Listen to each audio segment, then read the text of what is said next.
PSA collector. So I've been getting a lot of questions, guys, during this time. What sports cards should I be buying? What sports cards should you be investing in? First off, guys, if your family is having any kind of financial hardship, if you're coming close to maybe losing your job, or if your brother or sister or mother or father are coming close to losing their jobs, sports cards are the last thing that you guys want to be spending your money on, okay? So first things first, guys, take care of your family, take care of yourself. Don't be obsessing about what sports cards to invest in. Just because there's not as many people buying cards right now as there were 2 weeks ago, doesn't mean you need to be spending all your money on cards, guys. Yes, the prices are low. They're not low enough to where you need to be risking toilet paper money or food money for sports cards, okay? So keep that in mind. Just stop obsessing about it. If you guys are coming close to losing your jobs, or if you have a lot of free time, if you're on unemployment, check out my video I just did on how to start your sports card YouTube channel. This is a great time to actually sit down and start that YouTube channel, guys. I'm going to be posting more videos on how to grow your YouTube channel, so stay posted for that. This is a great time, guys. You should all be taking advantage of this time. Stop watching Netflix. Stop watching the news. Start doing something constructive, guys, okay? So check out that video I just posted to get you guys started, and keep your mind off of this stuff and which cards to buy, okay? So I just wanted to get that out of the way, all right? However, if you do have extra money, if your family is not in a financial hardship or tight spot, you can take advantage of the current market. Prices are low. With that being said, let's talk about which sports cards I think is a good investment right now. And guys, these are the cards I've always been talking about before I even started talking about the Luka, the Doncic, and the new baseball cards. I was a firm believer that money should not be spent on a player unless they have 10 years of experience, at least 10 years of experience playing. Okay, you need to build that resume, have the stats. You need to have lots of playing time for me to evaluate if I want to spend money on your cards or not, if you're a good investment. It's very difficult to tell if a player is a good investment or not without even playing a full year in the NBA or the MLB or the NFL, guys. It's ridiculous to think about spending big money on players when they haven't even played a full year, okay, in professional sports. It's a complete gamble. It's huge risk. I definitely do not suggest it. That's why when people ask about Ja Morant or Zion rookie cards, they haven't even played a full year, guys. Why would you spend money on those players when you don't even know yet? You have to have a good resume, and Hall of Fame players have good resumes. Now, I'm going to show you guys later on in the video how to differentiate between good Hall of Fame players to invest in and not so great Hall of Fame players to invest in, okay? Even though they're in the Hall of Fame, doesn't mean you should be investing in their cards. And I'm going to show you that later on in the video. For now, let's talk about the three main sports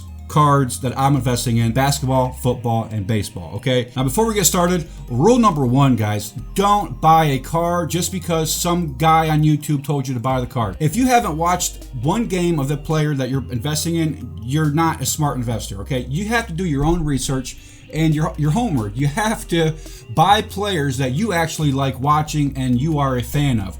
It's just like the stock market. You're not going to go out and buy Apple stock and then have your home filled with, Microsoft, right?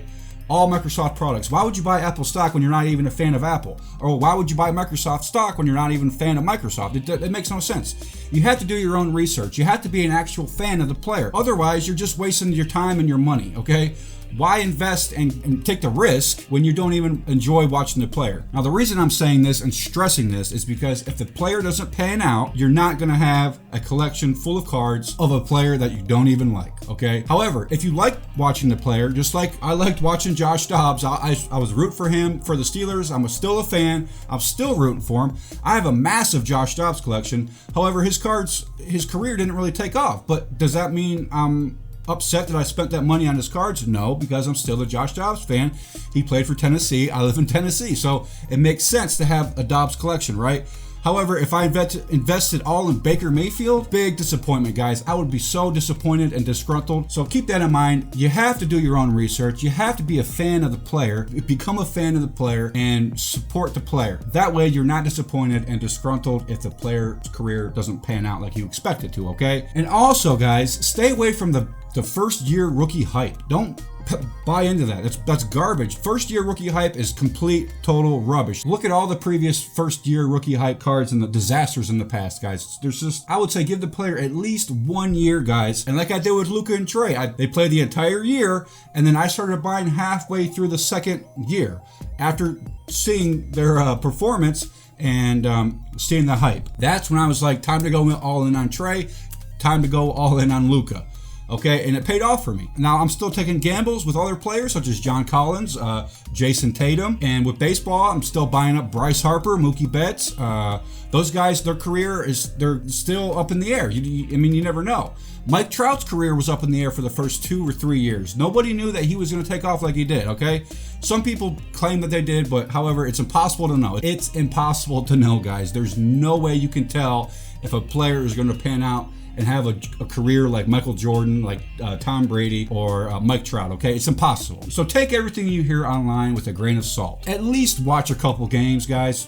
Do your own, come up with your own opinions. And like I said, create your own YouTube channel and tell the world what you think about the players. Do you think Zion's a bad investment? Do you think Luka's a bad investment? We all have our own opinions. Nobody's right. It's all up in the air. It's all a guess. And history proves that, okay? So with that being said, guys, let's go ahead and look at which cards I think are safe bets I've done my research on, and these are the cards that I'm buying. And you guys can do your research on as well and verify, yeah, these are safe, solid investments that the prices are going to continue to rise, okay? They're always going to have collectability. The value is going to always be going up, and that's my opinion, okay?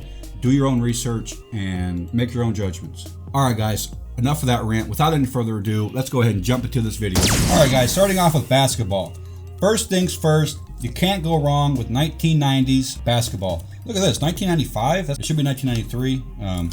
But the 1990s basketball, guys, the inserts, great investment. In my opinion, they're always going to have a collectability to them simply because we all grew up in the 90s and we remember trying to chase these cards, right? Also, the design on them, classic designs. So I love the 1993 Scoring Kings, the Shaq specifically. I'll buy them in any grade. Even the Patrick Ewings, near mint to mint 8, very difficult to grade. I'll even buy them in the BGS case, near mint to mint 8.5. David Robinson. So the Scoring Kings, the Power in the Key, love this set. Very difficult to grade. They got Michael Jordan in the set, and they got Michael Jordan in this set as well. So if Michael Jordan's in the set, I think that the entire set, the value increases, okay? So make sure that Jordan is in the set. However, if he's not, it's not a deal breaker. I'll still buy the set if Shaq's in it, because Shaq is a great investment in my opinion, simply because he was a dang dominant player in the NBA. Another player I've been buying is Kareem Abdul-Jabbar. Look at this, guys. Now, you don't have to stick with the traditional stuff. This is 1987 Panini Supersport Italian sticker. Kareem Abdul-Jabbar. It's a very good 3. I don't care. I only paid $15 for it, I think. It's very rare, hard to come by. Awesome card. Kareem Abdul-Jabbar, the scoring leader right now in the NBA. He has the most points scored. Here's the 1989. I'd pronounce it Chow Muflon, but I'm not sure how you say it. It's a Yugoslavian card. Very rare, very difficult to find. I believe it's a sticker, actually, but it's from Yugoslavia. Very cool. Near mint to mint 8, off center. I think I only paid like $20 for this. Kareem Abdul-Jabbar. Check out this 1987 Fleer sticker, mint 9, guys. I talked about this in my recent video. 87 Fleer sticker, mint 9, very low population. You can't go wrong with it. Kareem Abdul-Jabbar, Hall of Fame player. 1985 Merchant, it's cut from a box. I'm not sure what it is. I know they're rare. Michael Jordan has a card. They go for pretty good prices. So, you know, this is an oddball set. These are all oddball sets, guys. And collectors are going to like these and appreciate these more and more as time goes on. They're going to still appreciate the Fleer and the tops, but these oddball sets, awesome still. I think they're awesome. I collect them. I know a lot of guys out there do. So if you see one, don't be afraid to pick it up, because these are dirt cheap. Now, yes, if they're overpriced, then stay away from them. Don't go near them. But if they're, you know, $15, $20, why not? I mean, they're awesome. They're rare. And then I got a 1980 tops, Kareem Abdul-Jabbar. Gem Mint 10. I think I got this for like $50. Old school card, 1980 tops. Very low population on it. I think around 50. 1972 tops. Definitely one of the coolest basketball sets ever, vintage basketball sets ever. The design, player portraits, the solid color background. Very cool, guys. Very cool. Lots of Hall of Fame players in this set. Julius Erving rookie card. There's Wilt Chamberlain, Kareem Abdul-Jabbar, Jerry West, I think. 1976 top. Look at the size of this card. It's an oversized card. I think I picked this up. It's a Mint 9 for around $48, $50.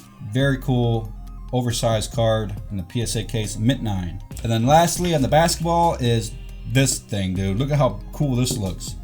It was a advertisement, I believe, for the BASF vintage cassette tapes, or VHS tapes and cassette tapes. How rare are these, guys? How many have you guys seen? Not many. So I saw it for like $20 and I picked it up. Awesome. Kareem Abdul-Jabbar, sweet photo of him. Very cool to display, you know, in your display case on your shelves or whatever. I like picking this kind of stuff up. Why? It's cheap, it's cool, it's collectible, okay? And it's rare. You don't see many of these on eBay. So that's the basketball, guys. I'm still looking at the newer basketball stuff. However, I'm not really buying heavy in it right now because the season it's suspended. So why would you can't gauge how the player's doing, so why pay money on them? Go to the vintage stuff, the Hall of Fame players. For baseball, Willie Mays, guys, you can't go wrong with the Willie Mays baseball card. 1958 Topps All-Star. It's a low grade, but still, there's value in here. You look at the card, it's in good condition, decent centering, and that's what matters the most on these vintage cards. How is the centering? If it's off center, the value's not there. If it looks like it's centered, good, great. Just like this Hank Aaron is a little off center top to bottom. The eye appeal is down. It's still got a VG, a very good to excellent 4. Left to right's off, top to bottom is off, but I mean, it's a Hank Aaron card. I only paid like $24, $25 for this a while ago. So Hank Aaron, you can't go wrong with his cards. Another option for baseball card collectors, 90s autographs, guys. Super cheap. This is Juan Gonzalez rookie card. Picked it up for dirt cheap, $30 out the door. You can't go wrong with the 90s baseball classics. The Don Russ rated rookie classic card. Autograph, nice autograph, on-card autograph, $30, you can't beat that. Same with the Frank Thomas, guys, like $40 out the door. Frank Thomas autograph, rookie card. And then the OPG. This is an OPG, you can tell with the French language on the bottom. Frank Thomas, Hall of Fame player, Gem Mint 10. I picked this up for $200 a while ago, but there's plenty of other options out there.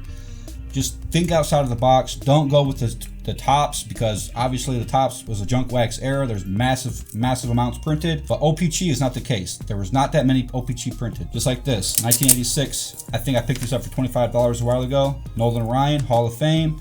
I mean, $25 for all these graded cards. You can't beat that. So think outside of the box, guys. Go with the Hall of Fame players. Go with the low print run sets, the lower print run sets. Check the population reports, and I made a video on that, on how to check the pop reports to see how many cards have been graded so far by PSA.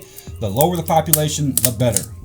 All right, let's get into football. Now, football, guys, you can't go wrong with Tom Brady. If you don't want to collect his rookie cards, or if they're too expensive, go with the next best thing, the modern day hollows, refractors. Now, I actually had this one graded. I submitted it to PSA. I got a Gem Mint 10, guys. It's the green out of 5. The lower the print run, the better. If you want to invest in modern day Tom Brady cards, get the low print refractors that are serial numbered, all right? What would this be worth in 10, 20 years, you know? It's the first year of the optic set. Tom Brady green. Awesome photo of him. One of my favorite photos ever. And then I got the black out of 25. I bought off eBay for like $45. And then the red, which I submitted myself, Gem Mint 10.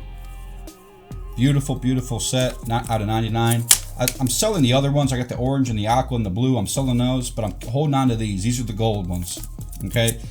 And then Drew Brees, guys. I submitted this to PSA myself. I bought it for $100, submitted it, and got it 8. Disappointed, but still, awesome card. Serial number out of 100. You can't go wrong with the Drew Brees rookie card or autograph card or early card. Okay, great investment in my opinion, simply because of his stats. Okay, he is a stat master. He's got most years with over 5,000 yards, most passing touchdowns, most passing yards, just insane stats. Drew Brees is the GOAT stat master, and Tom Brady is the GOAT at championships, I guess. I'm hoping Brees gets another one this year, but we'll see. I don't know. Also, his rookie card, guys. Rookie card auto. This is on card. Beautiful. Mint 9. You can't go wrong with the Drew Brees rookie card. or second-year card. I submitted this to PSA, got a mint 9, but it's actually a third-year card. But it's serial numbered out of 101. Very beautiful and very rare. Drew Brees, third-year card, okay? And then the first GOAT, Joe Montana, guys. 1986 Topps, mint 9. Very low population from one of the most iconic football sets of all time, the 1986 Topps, okay? So think outside the box. It's not his rookie card, but it's a Hall of Fame in the set of Jerry Rice, the greatest of all time wide receivers, okay? The 1986 Topps football set. Yes, it's junk wax era, massively overprinted. However, high grades, very rare, guys, very rare. I got 3 of these mint 9s. Hold on to them. I don't know. I paid like $20 or $30 for them like a year or 2 ago. So they've already gone up in price. So I'm just going to hold on to them, and you know, that's the initial go. It's Joe Montana, guys. Come on. Lastly, for football cards 90s stuff, guys. I'm thinking that the football 90s stuff is going to come back. Look at this Jerry Rice refractor. I just got this back in my PSA submission. This John Elway refractor. These are some of the most beautiful refractors from the 90s that are out there. They're, you know, you can't go wrong. And that's Shannon Sharpe. All 3 Hall of Fame players. You can't go wrong with the 1995 finest. I forgot to mention in my other video, I bought these cards online. I removed the protective coating from it. So that's why they look so good. They didn't look this good when I got them. I removed the coating. This one I left on because it looked good. It looked gradable, which I got a mint 9 and I'm happy with. But I removed it on these because the coating was all beat and bashed up. So look how good that looks. So definitely 1990s, John Elway, Hall of Fame players, Shannon Sharpe, Jerry Rice, refractors, Brett Favre. Definitely a good, solid investment. Future-proof, in my opinion. Awesome to collect as well. All right, guys. Now let's look at how you find out which Hall of Fame players you should invest in, all right? I'm going to show you that real quick. It's a real quick method. I'm going to make a video on it, more in-depth video in the future, but for this video, to keep it short, I'm just going to show you real quick, all right? So let's say I want to look at Jerry Rice cards. Jerry Rice, or I want to look into investing Jerry Rice, all right? So let's go to the Google search bar up top, type in Jerry Rice, and look at that right there. That's what you want to look at. The ProFootballReference.com. Okay, click on that, and it's going to pull up all his stats. Look at this, all his stats. See those black right there? That means he led the league when it's black like that. So that's a great sign when you pull up a player and you see lots of bold text. Okay, so also up here at the top, it shows he was in the Hall of Fame. He was a 13-time Pro Bowler, 10-time All-Pro, 3-time Super Bowl champ, and some other stats. Okay, it shows how many years he played, his age, everything you need to know. Now, if you want to look at leaders of all time, go up here to leaders, click that leader up there at the top, and it's going to pull up the 2019 leaders right here. So passes completed was Matt Ryan, pass attempts Jared Goff, passing yards, and so forth. Okay, just you keep scrolling down, and it's going to show you right here statistics. So let's say you want to look up passing yards, career passing yards. Drew Brees is number 1 right now in the NFL of all time at 77,416 yards. Tom Brady 2nd, Peyton Manning's 3rd, Brett Favre 4th, Dan Marino 5th, and so forth. All right, Phillip Rivers is 6th. Wow. Eli Manning, Big Ben. Wow, look at all these active players just dominating. So that's how you find out passing yards and any other stat you want to figure out. Passing completed. Now, for the most part, guys, invest in quarterbacks. Don't go to running backs or any defensive players. Quarterbacks only. When it comes to football cards, just in my opinion, stay away from every other position. Unless they're Hall of Fame players. Okay? So there's football, the stats, real quick. Now, if you want to do basketball, let's do Michael Jordan. Type in Michael Jordan, and it's going to pull up right there, Basketball Reference. Click on that. It's going to show you his stats. 14-time All-Star, 6-time NBA champ. You can scroll down here. Okay, there's all the stats. You keep scrolling, or you actually go to the top, click on leaders, scroll down, and you're going to do the points. Points, personal fouls, turnovers, blocks, steals, assists. Let's do points. How many points Who has scored the most points in the NBA of all time? Number 1 is Kareem Abdul-Jabbar. What a shock. That's why I'm buying his cards. Number 2 is Karl Malone. Number 3, LeBron James. 4 is Kobe. 5 is Michael Jordan. 6 is Dirk. 7 is Chamberlain. And so forth, guys. So there's the points. A huge stat when collecting in players that you want to look at. But not the only stat. There's so many other things. Look at the assists. Look who leads in assists. John Stockton with 15,806, beating Jason Kidd by almost 4,000 assists. So Stockton definitely has that on lockdown. Steve Nash, Magic Johnson, Oscar Robertson, LeBron James, number 8. And same thing with baseball, guys. Let's go up here and type in Mike Trout. Scroll down. You see that baseballreference.com. Mike Trout, 3 times MVP, Rookie of the Year, 8-time All-Star, 7-time Silver Slugger. Keep scrolling. Look at all that bold. Just crushing it, guys. Mike Trout is an absolute monster. Okay, so scroll up to leaders. And scroll down. Let's go to, let's do home runs, career. Who has the most home runs? Uh-oh. Some of you guys aren't going to like this. Barry Bonds at number 1 with 762. Hank Aaron, number 2. Babe Ruth, number 3. A-Rod, number 4. Willie Mays, 5. Albert Pujols, number 6. Ken Griffey Jr. is number 7, and so forth, guys. So that's how you find out the stats. And there's so many stats to look through.